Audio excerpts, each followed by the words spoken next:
Bismillahirrahmanirrahim. Assalamualaikum warahmatullahi wabarakatuh. Alhamdulillahirabbil alamin wa bihi nasta'inu ala umuri dunya waddin. Wassalatu wassalamu ala asyrofil anbiya'i wal mursalin nabiyyina Muhammad wa ala alihi wa sahbihi ajma'in wa man ihtada bi huda wattaba'a atharahu ila yaumiddin. Amma ba'du. Kaum muslimin yang semoga senantiasa dirahmati dan diberkahi oleh Allah Subhanahu wa taala. Alhamdulillah, kita bersyukur kepada Allah Subhanahu wa taala yang telah memberikan kekuatan dan kemudahan kepada kita semuanya untuk bisa menghadiri majelis ilmu yang berbarokah. Mudah-mudahan pertemuan kita pertemuan yang diberkahi oleh Allah Subhanahu wa taala, yang menambah keimanan bagi kita, menambah ilmu yang bermanfaat bagi kita, dan memperkuat ukhuwah Islamiyah di antara kita semuanya. Amin ya rabbal alamin. Ikhwani yang semoga senantiasa dirahmati oleh Allah Subhanahu wa taala, kita lanjutkan kajian kita pada pembahasan kitab Bahjatul Abrar, yaitu kalimat-kalimat nubuwah dari Nabi Muhammad SAW, 99 hadis pilihan yang berisi akidah, fikih, akhlak, dan lain sebagainya, di mana sebelum Ramadan, karena kita berhenti sebelum Ramadan, kita sudah sampai pada hadis yang ke-35. Insyaallah ta'ala kita akan lanjutkan pada pertemuan malam ini hadis yang ke-36, yaitu hadis tentang wali. Hadis yang disebut dengan hadis wali, hadis tentang wali Allah Subhanahu wa taala, kekasih Allah Subhanahu wa taala, orang yang dicintai oleh Allah Subhanahu wa taala. Bismillahirrahmanirrahim. Nabi Hurairah radhiyallahu anhu qala, dari sahabat Abu Hurairah. Abu Hurairah ini seorang sahabat yang paling banyak meriwayatkan hadis. Makanya kalau ada yang mencela Abu Hurairah, maka perlu kita curigai orang tersebut. Karena kalau dia telah mencela Abu Hurairah, berarti sama saja mencela hadis Nabi sallallahu alaihi wasallam. Karena banyak hadis itu diriwayatkan dari jalur sahabat Abu Hurairah. Ada sekitar 5.000 hadis lebih. Nabi Hurairah, dari sahabat Abu Hurairah, beliau mengatakan, kalau Rasulullah SAW bersabda, Inna Allah Ta'ala qala, sesungguhnya Allah Subhanahu wa taala berfirman. Ini yang disebut dengan hadis qudsi, yaitu hadis yang diriwayatkan oleh Nabi meriwayatkan dari Allah Subhanahu wa taala. Itu disebut dengan hadis qudsi atau hadis ilahi, hadis yang diriwayatkan oleh Nabi dari Allah Subhanahu wa taala. Hadis qudsi beda dengan Al-Qur'an. Kalau Al-Qur'an itu pasti sahih. Kalau hadis qudsi tergantung, bisa sahih, bisa hasan, bisa juga dhaif, bisa juga palsu, tergantung sanadnya. Juga kalau Al-Qur'an itu boleh dibaca dalam sholat, tapi kalau hadis qudsi nggak bisa. Kalau Al-Qur'an setiap satu hurufnya mendapatkan pahala 10 kali lipat. Kalau hadis qudsi tidak demikian. Jadi hadis qudsi adalah hadis yang diriwayatkan oleh Nabi dari Allah Subhanahu wa taala. Bahwa Allah Subhanahu wa taala berfirman, "Man adali waliyan faqad adantuhu bil harb." Barang siapa yang memusuhi wali, maka aku menyatakan perang kepadanya. Jadi kalau ada yang macam-macam sama wali Allah SWT, mencela, memusuhi wali-wali Allah SWT, Allah akan nyatakan perang kepadanya. Tapi siapa wali Allah SWT itu? Disebutkan dalam surat Yunus. Allah Subhanahu wa taala berfirman pada ayat yang ke-62 63, "Ala inna awliya Allahi la la khaufun 'alaihim wa la hum yahzanun alladzina amanu wa kanu yattaqun. Ketahuilah sesungguhnya wali-wali Allah itu tidak ada rasa takut bagi mereka dan tidak ada sedih bagi mereka. Yang mereka tidak takut dan tidak sedih. Kemudian Allah menjelaskan siapa yang dimaksud dengan wali-wali Allah. Alladzina amanu wa kanu yattaqun. Wali-wali Allah itu adalah orang-orang yang beriman dan bertakwa kepada Allah Subhanahu wa taala. Jadi yang dimaksud dengan wali Allah Subhanahu wa taala adalah setiap orang yang beriman dan bertakwa kepada Allah Subhanahu wa taala. Para nabi jelas, para sahabat Nabi SAW jelas mereka adalah wali-wali Allah Subhanahu wa taala. Para ulama, ya, para ulama yang saleh, mereka adalah wali-wali Allah Subhanahu wa taala. Nah, siapa yang memusuhi wali-wali Allah seperti para nabi, para sahabat, ya, para ulama-ulama, nah ini berarti Allah menyatakan perang kepadanya. Maka hati-hati dari mencela wali-wali Allah, memusuhi wali-wali Allah, memusuhi nabi, memusuhi sahabat, memusuhi para ulama. Hati-hati, karena ketika kita mencela, memusuhi mereka, berarti kita berhadapan dengan Allah Subhanahu wa taala. Kemudian Allah Subhanahu wa taala menjelaskan sifat-sifat wali Allah Subhanahu wa taala. Ini penting karena sekarang banyak orang salah paham tentang wali. Dikiranya kalau wali itu apa? Yang bisa terbang, ya, yang bisa makan kaca, roti, ya, bisa makan paku, ya, dibacok, ya, nah, obat. Banyak orang menganggap seperti itu wali-wali Allah Subhanahu wa taala. Padahal tidak demikian. Ya, bagaimana sifat-sifat mereka? Selanjutnya Allah mengatakan, "Wa ma taqarraba ilayya 'abdi bi syai'in ahabba ilayya mimma aftaradtu." Dan tidaklah hambaku mendekatkan diri kepadaku dengan suatu amalan yang lebih aku cintai daripada amalan-amalan yang wajib. Jadi sifat wali-wali Allah yang pertama adalah dia rajin melaksanakan kewajiban-kewajiban dari Allah Subhanahu wa taala. Contoh apa? Salat 5 waktu, puasa Ramadan, berbakti kepada kedua orang tua dan lain sebagainya. Kalau ada orang yang wali tapi nggak tahu sholat, nah ini berarti wali setan, ya, wali setan, bukan wali Allah Subhanahu wa taala. Ada orang yang wali tapi dia nggak puasa Ramadan, padahal nggak ada wudu, nah ini berarti bukan wali Allah, ya. Karena sifat wali Allah tadi beriman dan bertakwa. Salah satu bentuk iman dan takwa adalah kalau dia melaksanakan perintah-perintah Allah, terutama yang wajib.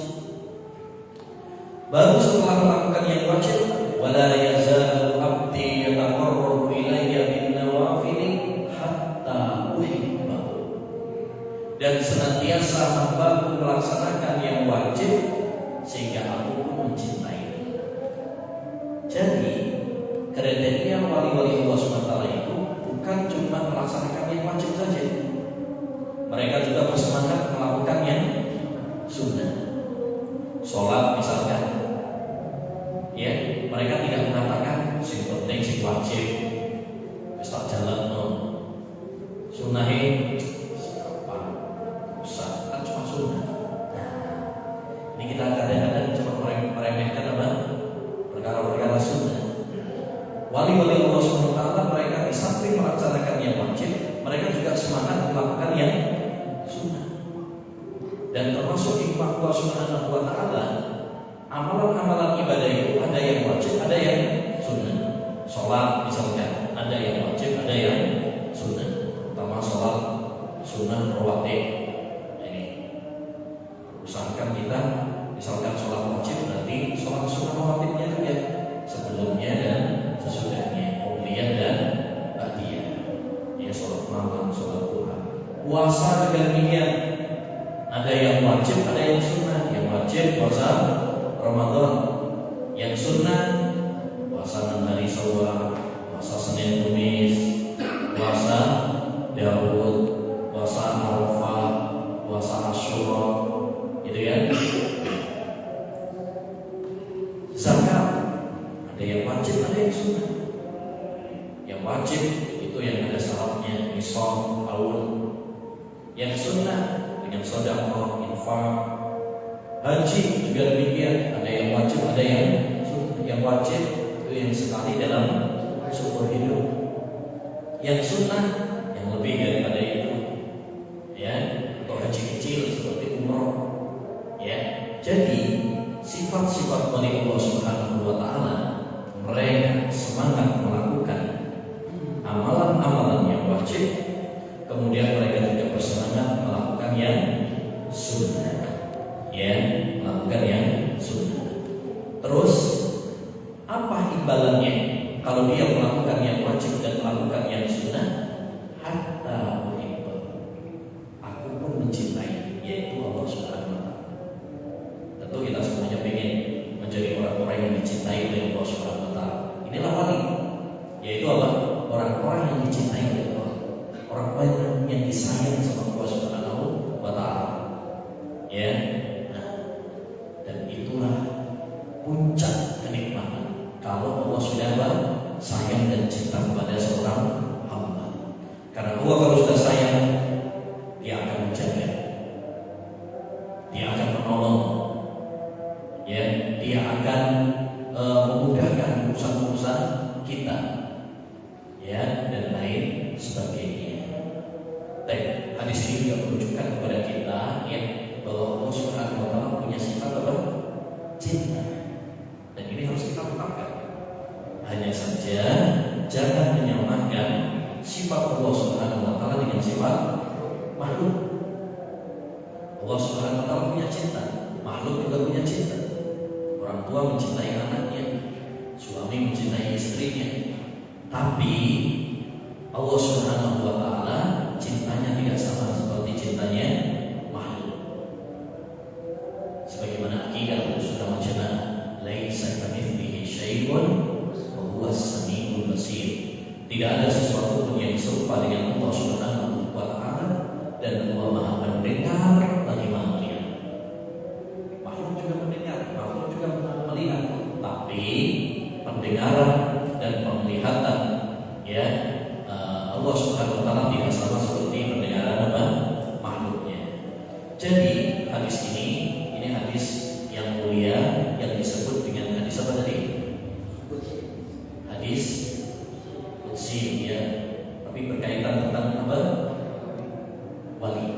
Ya, ini penting supaya kita tahu siapa wali Allah Subhanahu wa taala itu. Tadi sudah kita jelaskan, wali Allah itu adalah setiap orang yang beriman dan bertakwa. Tandanya kalau dia semangat melakukan amalan-amalan yang wajib, kemudian menambahnya dengan amalan yang sunnah. Ya, nah ini penting. Karena sekarang banyak orang salah tentang wali. Ya, bahkan kadang-kadang yang aneh, ada orang gila yang bilang wali. Ada orang gila tak kelabenan, wali. Ya, dijatuhi nomor togel gitu. Nggak tahu yang gila yang mana, ya.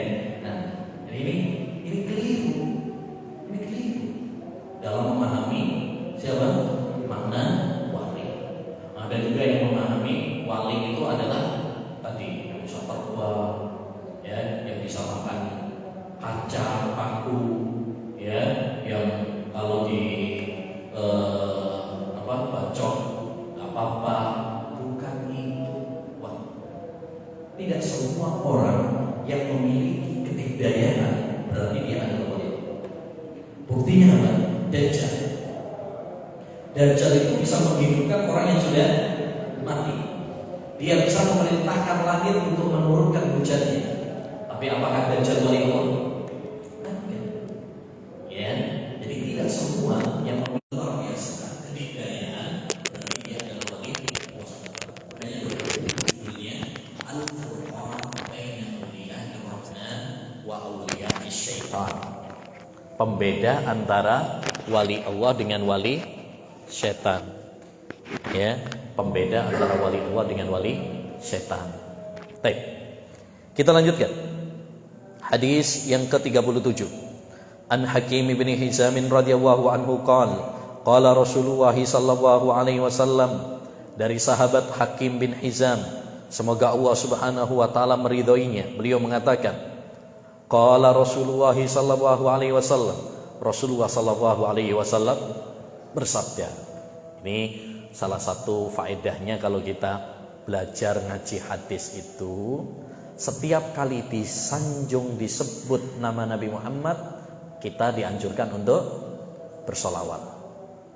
Ya, sampai kalau ikut pengajian hadis, setiap kali disebut nama Nabi, kita bersolawat, dan itu menjadi pahala kita. Karena Nabi bersabda, man shalla alayya wahidan sallallahu alaihi asyra.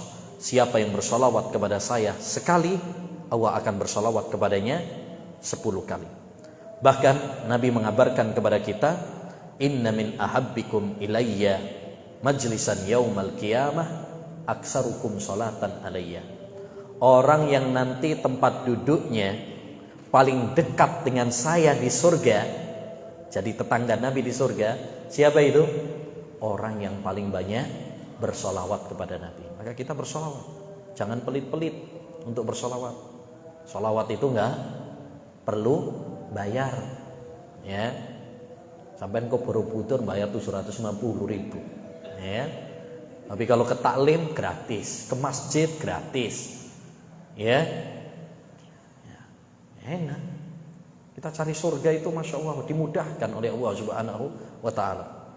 Hanya saja orang malah memilih yang susah. Kata Nabi sallallahu alaihi wasallam, al-bayyi'ani bil khiyar ma lam yatafarraqa. Penjual dan pembeli itu bil khiyar, memiliki hak khiyar. Khiyar itu artinya pilihan untuk melanjutkan jual beli atau mengurungkan, enggak jadi. Itu namanya khiyar. Khiyar itu hak pilih, bukan hak pilih nyoblos loh ya. Bukan, sik suwi, ya. Maksudnya khiyar itu hak pilih dalam jual beli antara melanjutkan jual beli atau mengurungkan. Ya, itu namanya apa? Khiyar. Ma lam yatafarraqa, selagi mereka belum berpisah. Jadi penjual dan pembeli itu selama mereka belum berpisah itu punya hak untuk melanjutkan jual belinya atau mengurungkan, gak jadi beli. Misalkan sampean kalau lagi di toko misalkan ya, pilih-pilih dulu, itu masih ada apa? Masih ada hak untuk melanjutkan jadi beli, atau udah nggak jadi tak kembalikan barangnya. Itu boleh selama belum apa? Berpisah. Tapi kalau sudah berpisah, ya pembelinya sudah nyampe rumah misalkan, mau dikembalikan, ya udah nggak bisa. Khiyarnya sudah habis. Ya. Nah, kemudian Nabi SAW mengatakan, dan ini penting untuk kita perhatikan karena kita semuanya pasti kadang sebagai penjual atau kadang sebagai apa? Pembeli. Ya, namanya orang dalam kehidupan pasti ya jual beli itu adalah suatu kebutuhan. Nabi mengatakan, fa in sadaqa wa bayyana burika lahuma fi bai'ina. Siapa yang jujur dan menjelaskan itu menjelaskan aibnya. Kalau jualan dijelaskan, oh ini jualan buku tapi halaman ini robek, disampaikan, ya disampaikan. Kalau dia jujur, dia menjelaskan, gak ada yang ditutup-tutupi aibnya, cacatnya, akan diberkahi jual belinya. Sebaliknya, wa in kadzaba wa katama, kalau dia dusta dan menutup-nutupi aib, muhiqat barakatu bai'ihima, akan dicabut keberkahannya. RMBI ngedol sepeda motor misalkan, ya ketokane apik, ya Dicet wapir, gak tahu nih dalemane bobrok kabeh. Wis karaten kabeh. Ya, casingnya diperbagus. Difoto. Ya, masuk apa? Jual beli online. Orang lihat, Masya Allah. Ya, terpukau. Nggak taunya asline iku wis jeroane ngono wis rontok kabeh. Nah, harus dijelaskan. Jangan sampai kita apa? Menutup-nutupi apa? Aib. Kalau kita menutupi aib, kalau kita nggak jujur, akan dicabut keberkahan dari jual beli kita. Baik. Hadis ini menunjukkan kepada kita satu faedah penting ya dalam jual beli, yaitu apa? Hendaknya jual beli itu dibangun di atas apa? Kejujuran. Supaya jual beli kita diberkahi oleh Allah SWT. Ya, nah, ini penting bagi para pedagang, pebisnis, demikian juga para karyawan. Ya, kalau kita ingin agar ya harta kita diberkahi, usaha kita diberkahi oleh Allah, jujur. Ya, harus jujur. Nabi SAW mengatakan, arba'un idza kunna fi fama alaika ma fataka minad dunya sidqu hadisin wa ada'u amanatin wa iffatun fi tu'matin wa husnu khalifatin. Ada 4 hal. Jika 4 hal ini ada pada seseorang, tidak masalah bagi dia kehilangan dunia. Yang pertama, kejujuran. Yang kedua, amanah. Ya, yang ketiga, dia perhatian sama halal. Ya. Yang keempat, akhlak yang baik. Ini 4 pilar penting nih. Sebagai pengusaha, sebagai pedagang, pebisnis, perhatikan 4 hal ini. Satu apa? Jujur. Jangan sampai apa? Bohong. Ya, nutup-nutupi aib. Misalkan, ya. Termasuk kadang jualan-jualan jajan goreng. Ya. Udah kemarin goreng meneh. Kelihatannya bagus, padahal itu dalemane wis semambu. Nah, dijelaskan. Harus dijelaskan. Nabi SAW pernah ya, beliau itu pernah ke pasar Madinah, sidak, kemudian mendapati ada kurma, atasnya bagus. Ternyata Nabi memasukkan tangannya, nggak taunya bawahnya apa? Basah. Ya, lalu Nabi mengatakan, kenapa bawahnya nggak ditaruh di atas saja, biar pembeli tahu. Man ghassana falaysa minna. Siapa yang menipu kami, maka dia bukan golongan kami. Yang kedua, amanah. Kita harus amanah.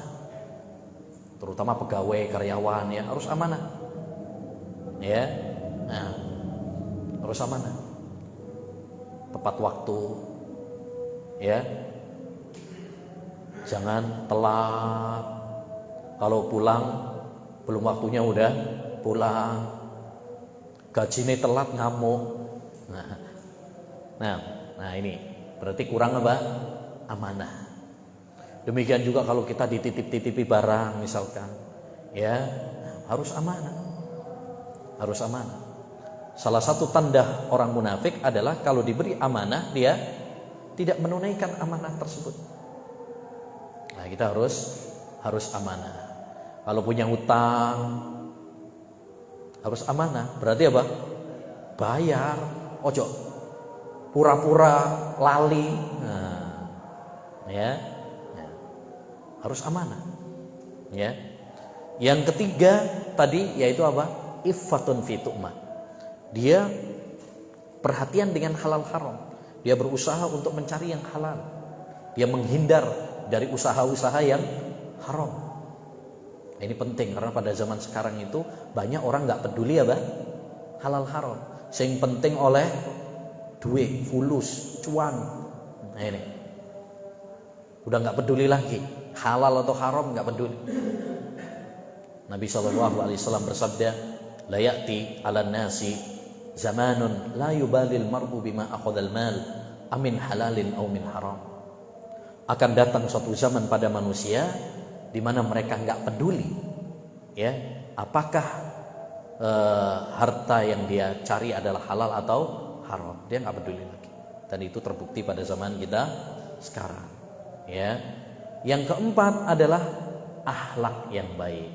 Nah, pedagang akhlaknya harus apa? Baik.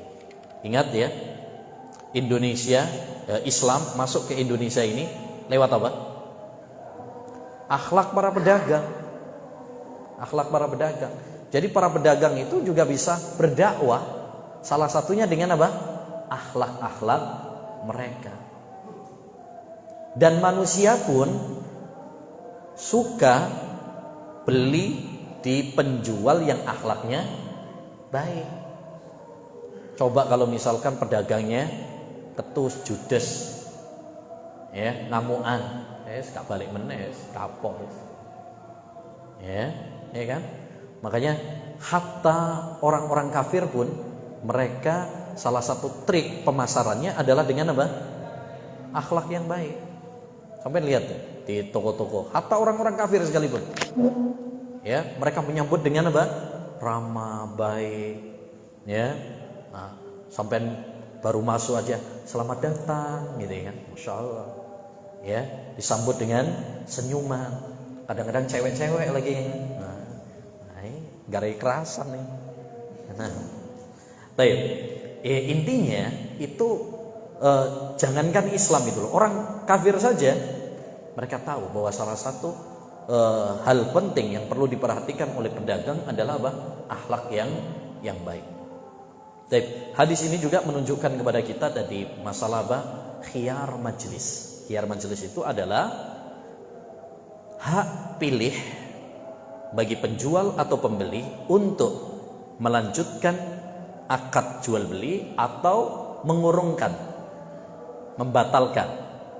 Ya, ini ditetapkan oleh Nabi Shallallahu Alaihi Wasallam. Hikmahnya apa? Hikmahnya jelas, karena kadang-kadang penjual dan pembeli itu kadang-kadang nggak berpikir secara panjang, kadang-kadang tergesa-gesa. Ya, baru setelah beli, setelah dijual, setelah itu apa? Nyesel. Karena penyesalan selalu di belakang. Kalau di depan namanya pendaftaran atau pendataan, ya. Ya kan? Kadang-kadang kan kita wah ini murah ini, langsung dibeli. Setelah nyampe rumah nyesel. Aduh, salah merek tiba-tiba. Apalagi sekarang mereknya mirip-mirip ya. Mirip-mirip sekarang. Ya. Tembakan. Ya, jadi Islam ngasih kita hak khiyar supaya kita tidak tergesa-gesa, supaya tidak nyesal di kemudian hari. Makanya kita kalau mau beli juga jangan tergesa-gesa, ya, jangan tergesa-gesa. Pastikan sebelum nanti apa? Nyesal.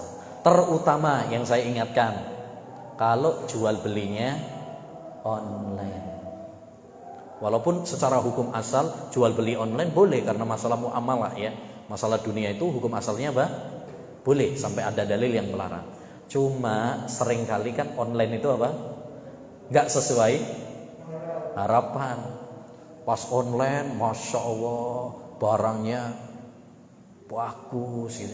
Pas nyampe, astagfirullah.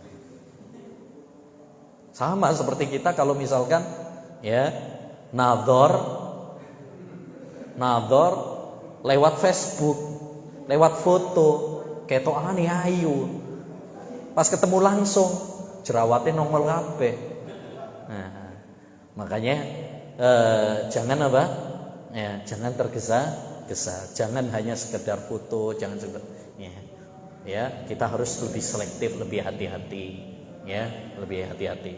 Apalagi kalau misalkan jual beli barang-barang yang besar, ya, barang-barang yang besar harus lebih hati-hati. Ada seorang teman beli HP, wah mumpung murah, langsung ditransfer, gak dikirim-kirim dibaik.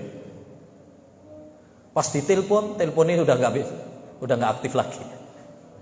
banyak yang ternyata apa? Penipuan. Ya, banyak yang penipuan. Maka kita harus hati-hati. Taib. Selanjutnya hadis yang ke-38, naha Rasulullah an Abi Hurairah radhiyallahu anhu qala, dari sahabat Abu Hurairah, semoga Allah Subhanahu wa taala meridhoinya. Qala, beliau mengatakan, naha Rasulullah sallallahu alaihi wasallam an bai'il hasah wa an bai'il gharar. Rawahu Muslim. Rasulullah sallallahu alaihi wasallam melarang dari jual beli al-hasa, kerikil. Apa berarti maksudnya jual beli kerikil nggak boleh? Ya, apa maksudnya di sini? Bai'il hasah maksudnya jual beli kerikil ini. Dulu ini model jual beli jahiliyah, yaitu membeli dengan cara melempar kerikil. Misalkan beli tanah, nah pakai kerikil. Ya, kalau lagi ngelemparnya jauh, dapat banyak dia. Dapat banyak. Tapi kalau pas keselio misalkan, nah, dapatnya cuman dikit. Nah, ini yang dimaksud bai'ul hasad itu. Bukan berarti loh kalau gitu jual beli kerikil atau jual beli apa? Ya, pasir tak krecek nggak boleh, Ustaz. Boleh. Ya, asalkan jelas. Ini yang dimaksud adalah jual beli model jahiliyah dulu. Ya, dulu jual belinya model semacam judi. Ya, spekulasi, ketidakjelasan. Kalau lagi kenceng dapatnya apa? Banyak. Kalau lagi lemes misalkan, nah dapatnya cuma dikit. Akhirnya apa? Ini terjadi spekulasi, perjudian, ketidakjelasan, dan itu dilarang oleh Nabi SAW karena itu menimbulkan percekcokan, permusuhan. Ya, demikian juga wa an bai'il gharar, jual beli al gharar. Jual beli horor, bukan film horor loh ya. Bai'ul gharar itu tadi jual beli yang mengandung unsur ya spekulasi, ketidakjelasan. Ya, ketidakjelasan. Seperti misalkan ya contohnya saja, jual beli kambing yang hilang. Nah, sampean punya kambing, kambingnya hilang. Saya jual kambing saya yang hilang, murah wes. Ya, 1 juta wae. Misalnya. Lah kambing hilang dijual. Iya kalau ketemu, kalau enggak. Nah, itu kan namanya spekulasi. Kalau ketemu untung banyak itu. Dia harga aslinya 3 juta, cuma dijual 1 juta. Kalau ketemu untung. Kalau enggak ketemu buntung. Ya, udah keluar 1 juta tapi enggak ketemu kambingnya misalkan. Nah, itu namanya apa? Bai'ul gharar, tidak jelas. Ya, tidak jelas. Atau yang dicontohkan juga adalah misalkan jual beli ya janin yang masih ada di perut induknya.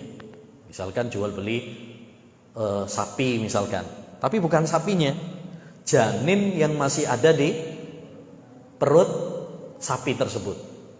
Ada sapi bunting hamil. Nah, saya jual kepada kamu janin yang ada di perut sapi ini. Boleh apa tidak? Nggak boleh, karena nggak jelas.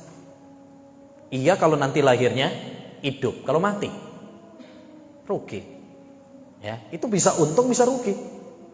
Kalau nanti misalkan kembar, oleh akeh deh. Ya. Tapi kalau misalkan lahirnya nanti mati, rugi dia. Berarti apa? Spekulasi, mengandung unsur perjudian, maka tidak boleh. Maka tidak boleh. Makanya hadis ini kaidah penting dalam jual beli. Kaidah penting dalam masalah jual beli. Imam Muslim membawakan dalam kitab Sahihnya ini dijadikan nomor 1. Karena ini kaidah yang penting, banyak contoh-contohnya. Hukum asal jual beli boleh, tapi kalau mengandung unsur ya riba, unsur kezaliman, unsur gharar, spekulasi, perjudian, maka enggak boleh. Kenapa?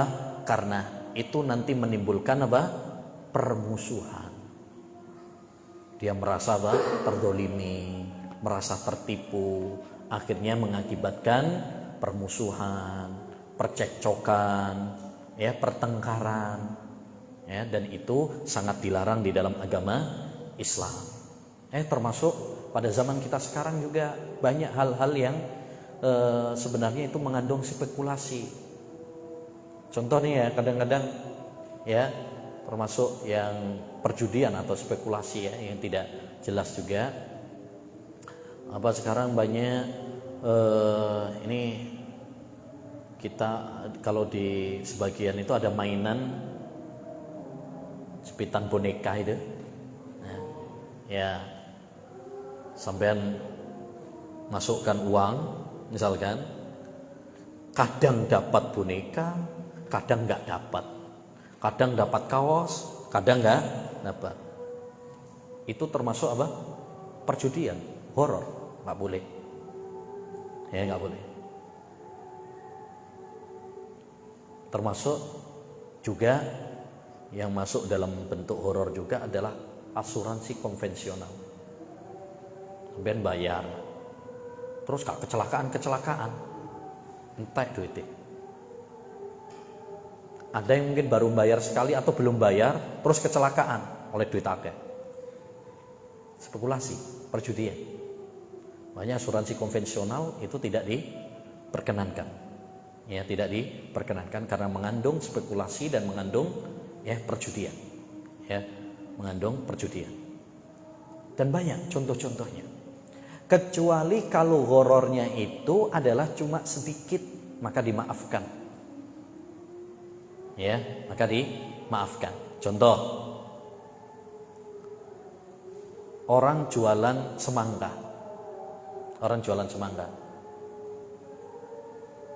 Ya kan? Ternyata misalkan dia kasih contoh semangkanya apa?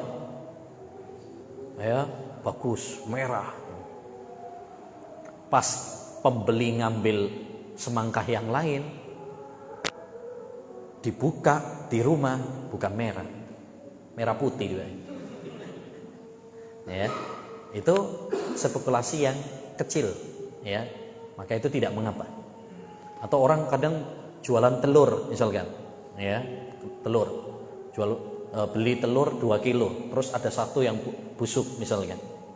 Itu spekulasi yang kecil karena nggak mungkin juga dibuka semuanya, kan nggak mungkin, ya, rugi penjualnya kalau dibuka semuanya, ya kan? Nah, itu dimaafkan. Atau sampean kalau misalkan jual beli prasmanan yang imboh dewe, oh ya, tahu warung biasanya ada tulisannya imboh dewe, ya, oleh imboh dewe, terserah sampean, sak kenyangnya, ya, sak kenyangnya, boleh itu, boleh, ya, kenapa? Karena itu walaupun ada spekulasinya, ketidakjelasan, tapi spekulasi yang kecil. Menurut uruf kebiasaan manusia, masyarakat, itu dimaafkan. Karena penjual sudah memprediksi sak kuat-kuate wetenge wong lak piro sih. Kan gitu. Sama seperti kalau di Malang itu ada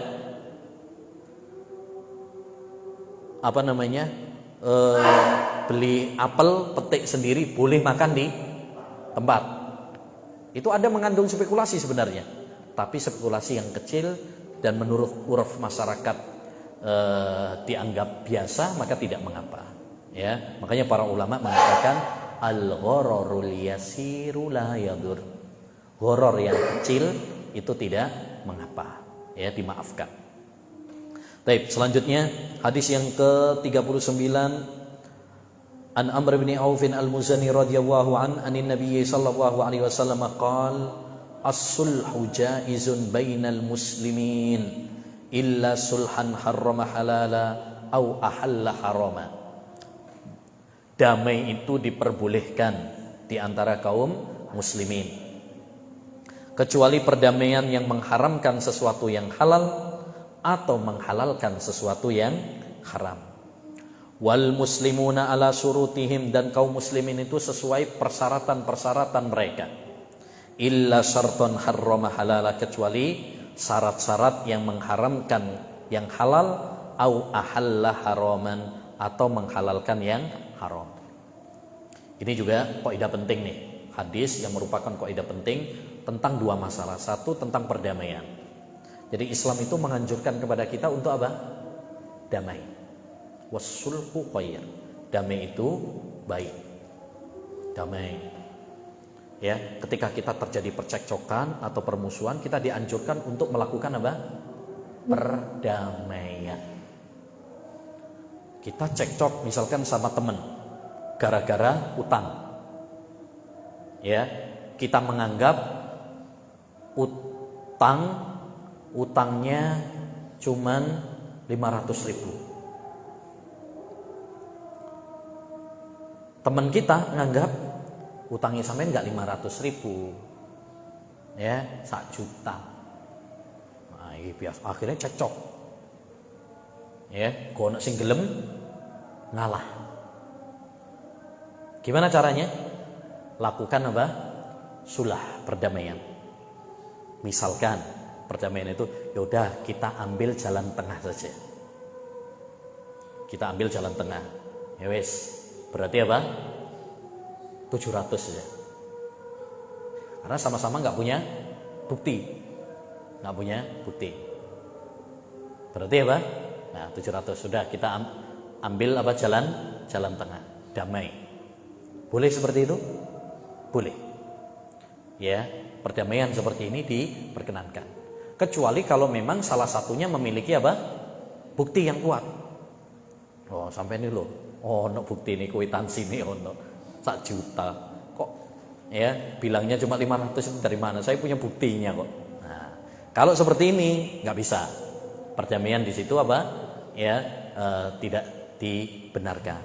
Tapi kalau memang ya ada bukti, tidak ada bukti, ya sama-sama apa? Ngalah. Ya, sama-sama ngalah. Baik.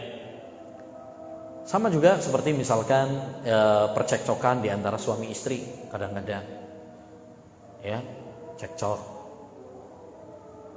Maka dianjurkan bagi kita untuk melakukan apa? Perdamaian. Seperti dulu Rasulullah SAW mau menceraikan apa? Salah satu istrinya. Ya, terus istrinya melakukan perdamaian. Ya, Zainab ya. Udahlah, gini aja Nabi, daripada sampean menceraikan saya, jatah waktu jadwal saya tak berikan kepada Aisyah. Yang penting sampean enggak nyeraikan saya. Dan Nabi setuju. Akhirnya enggak jadi diceraikan. Boleh seperti itu diperbolehkan. Ya, seperti itu diperbolehkan. Baik. Yang kedua, hadis ini menunjukkan kepada kita tentang masalah persyaratan. Ya, syarat. Biasanya orang dalam kehidupan itu kan apa? Bikin persyaratan-persyaratan, mengajukan persyaratan-persyaratan. Maka Nabi mengatakan, hukum asal persyaratan itu adalah boleh. Ya, misalkan orang beli semen ke toko. Terus dia membuat persyaratan, saya beli semen, tapi syaratnya tolong diantar sampai rumah, karena saya nggak punya mobil. Ya, misalkan, boleh persyaratan seperti itu? Boleh, nggak apa-apa, selama disepakati oleh kedua belah pihak. Ya, nikah misalkan, ada persyaratan misalkan. Ya, saya nikah sama kamu, tapi saya punya syarat. Syaratnya, misalkan kalau yang istri ya membuat persyaratan, syaratnya nanti kita tinggalnya di desa ini. Saya nggak mau ke desanya sampean misalkan. Ya, dan itu disepakati oleh suami juga. Boleh? Boleh. Ya, boleh. Kalau syaratnya, saya mau nikah sama sampean, tapi kau oleh diwayo aku. Nah, ya, boleh atau tidak? Hah? Boleh, asal suami setuju, karena berarti dia menggugurkan haknya. Tapi kalau sampean nggak setuju, ya udah, wah ribet banget, aku pengen wayo kok, yes, golek liyane, ya wes terserah sampean. Oh sampean nggak setuju, ya. Tapi kalau setuju berarti apa? Ya wajib untuk ditunaikan, ya wajib untuk ditunaikan. Karena al muslimuna ala syurutin. Termasuk dalam hal ini adalah akad-akad perjanjian. Biasanya orang kalau misalkan di perusahaan itu kan ada apa? Ada akad perjanjian, ya kan? Atau kalau misalkan orang masuk sekolahan atau masuk pondok, biasanya ada perjanjian, tata tertib dan sebagainya.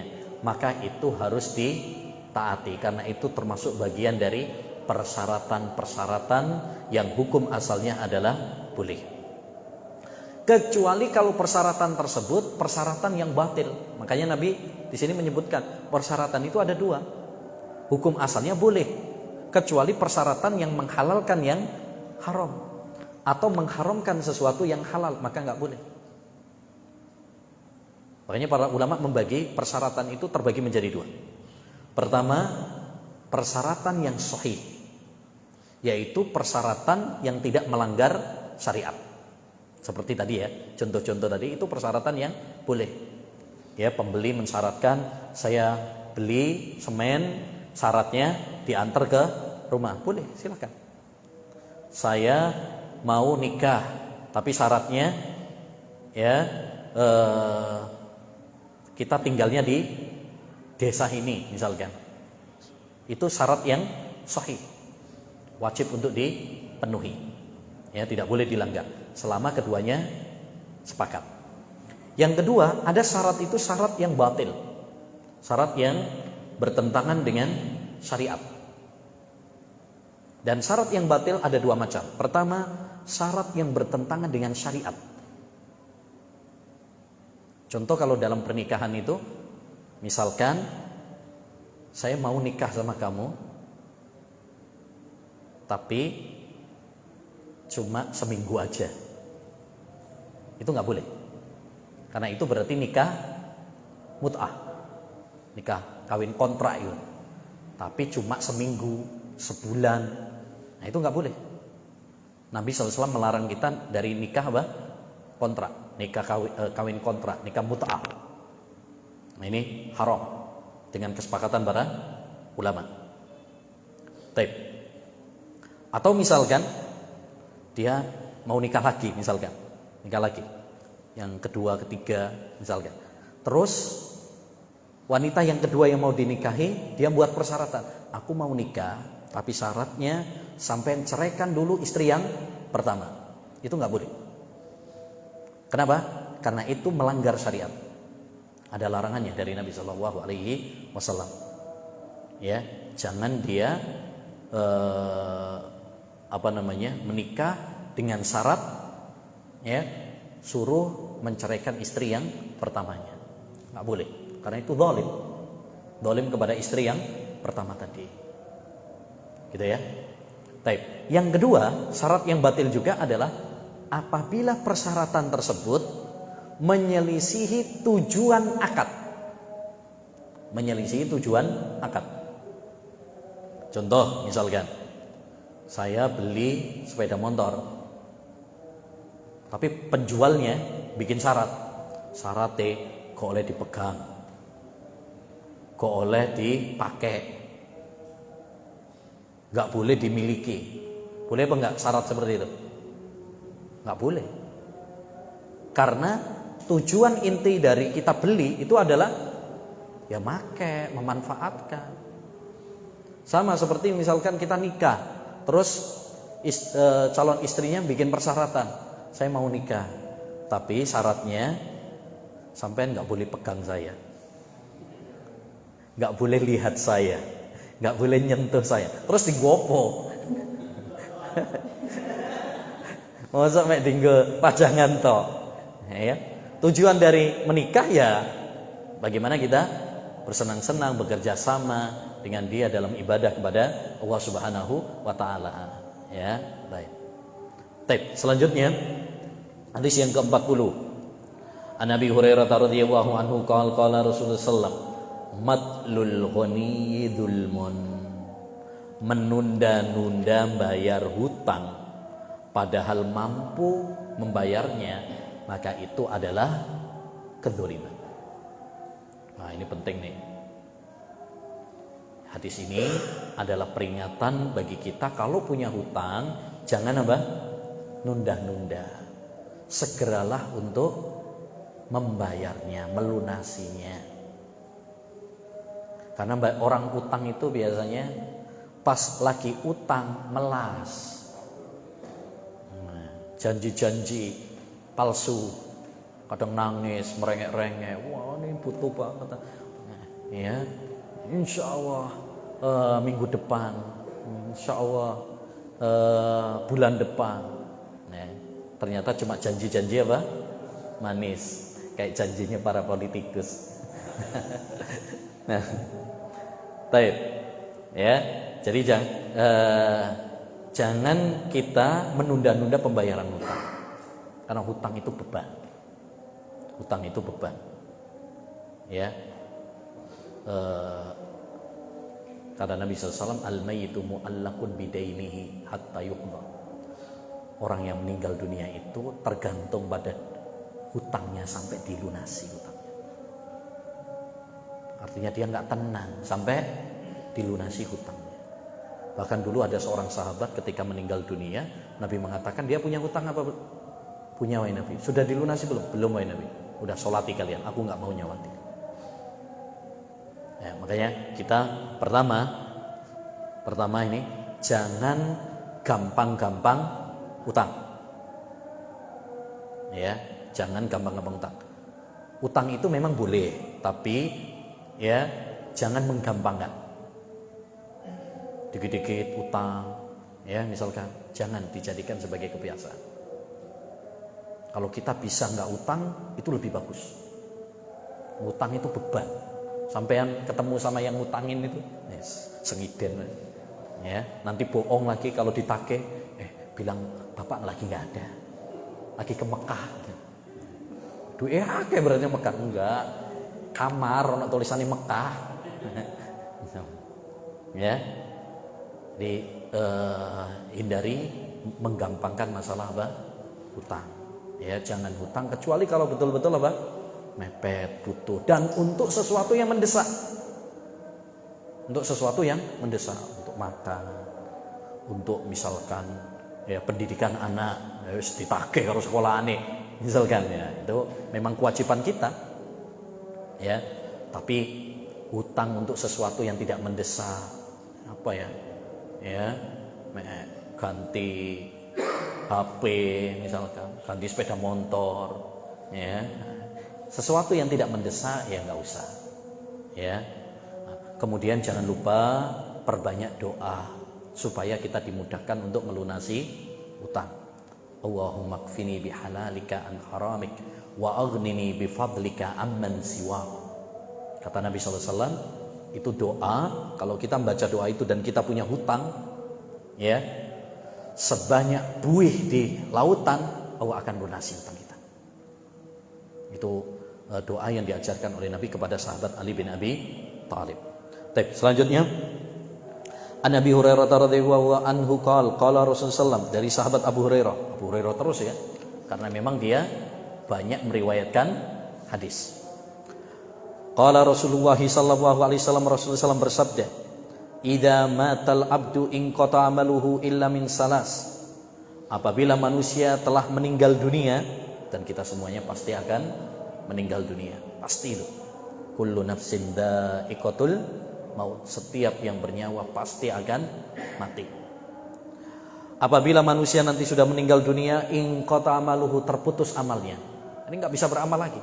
Kita kalau sudah meninggal nggak bisa beramal lagi nanti, nggak bisa beribadah lagi, terputus.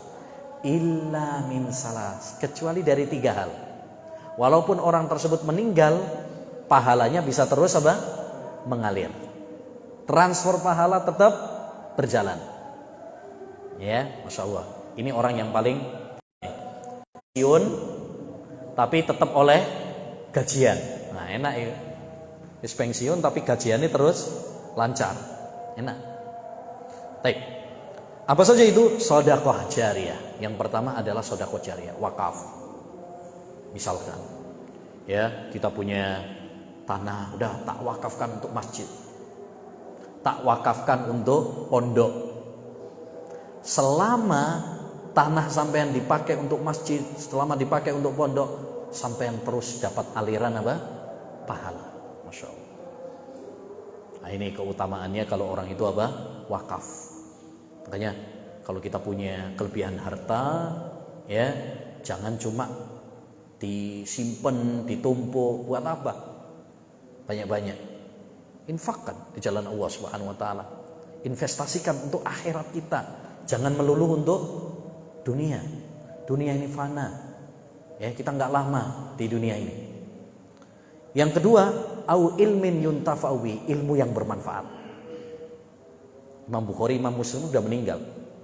Imam Nawawi udah meninggal. Ya. Tapi mereka terus dapat apa? Pahala.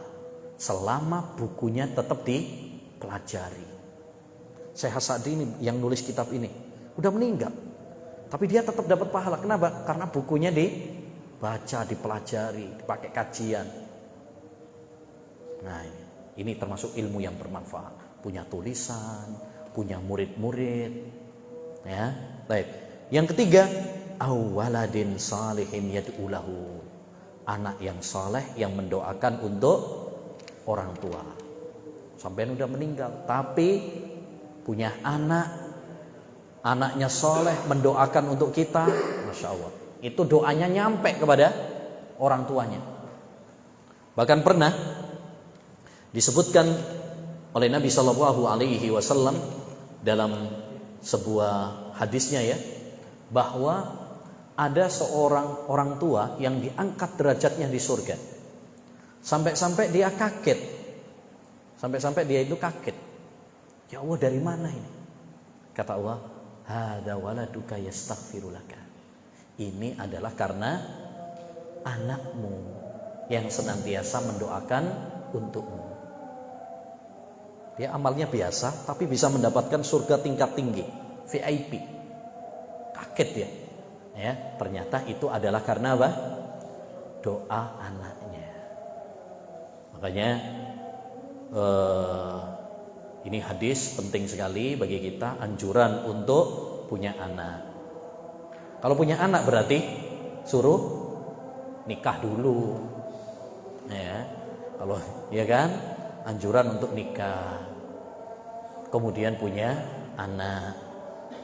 Kalau bisa anaknya yang banyak. Semakin banyak yang mendoakan, nah, mustajab insyaallah.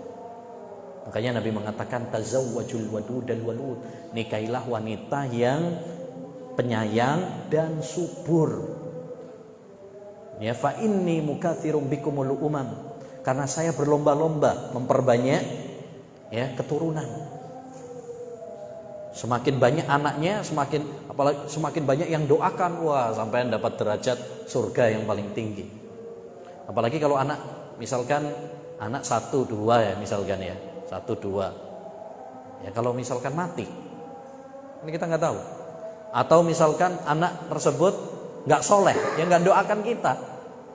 Tapi kalau misalkan sampean punya anak sulas misalkan, mosok sitok-sitok gono sing soleh, nah, itu. Ya, jadi ini anjuran untuk memperbanyak apa? Anak, ya. Nah, kalau kurang, ya berarti tambah meneh bojone. Semakin banyak istrinya, semakin banyak anaknya, insya Allah. Tayyib. Selanjutnya, an Aisyah radhiyallahu anha qalat qala Rasulullah sallallahu alaihi wasallam yahrumu minar radhaati ma yahrumu minal wiladati. Persusuan itu membikin mahram seperti nasab membikin mahram. Ini berkaitan tentang hukum masalah persusuan. Ya, mahram itu kan bisa dari nasab. Ya, seperti misalkan ibu kita, hubungan nasab, dia ibu, saudari, anak, itu mahram karena apa? Nasab. Yang kedua, ada mahram itu karena pernikahan.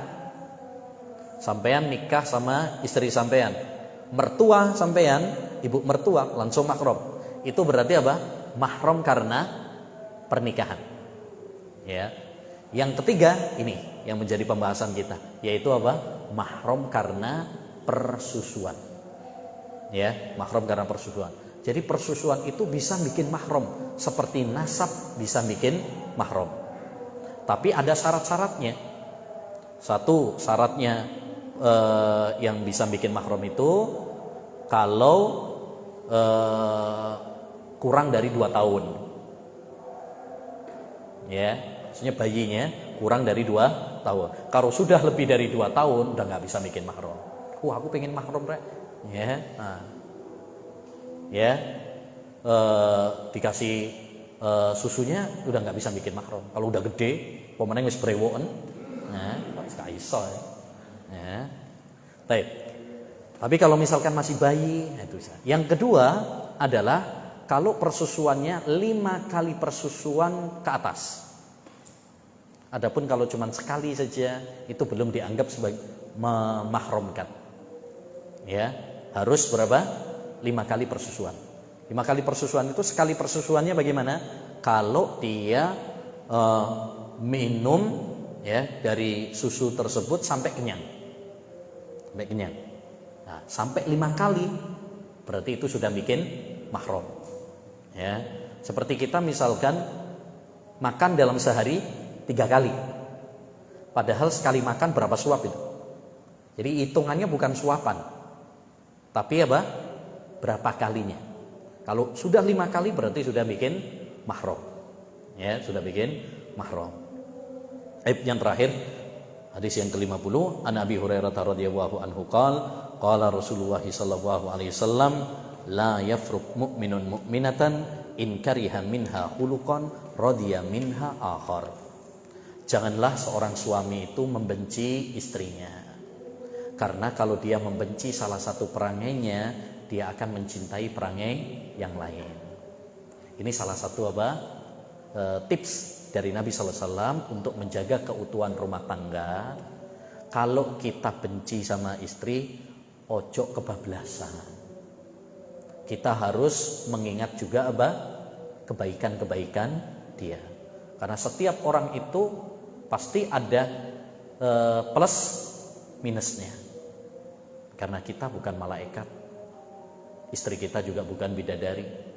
Ya, pasti ada salahnya. Kita bukan seperti Nabi Muhammad, istri kita juga bukan seperti Khadijah. Ya, pasti ada kekurangan-kekurangannya.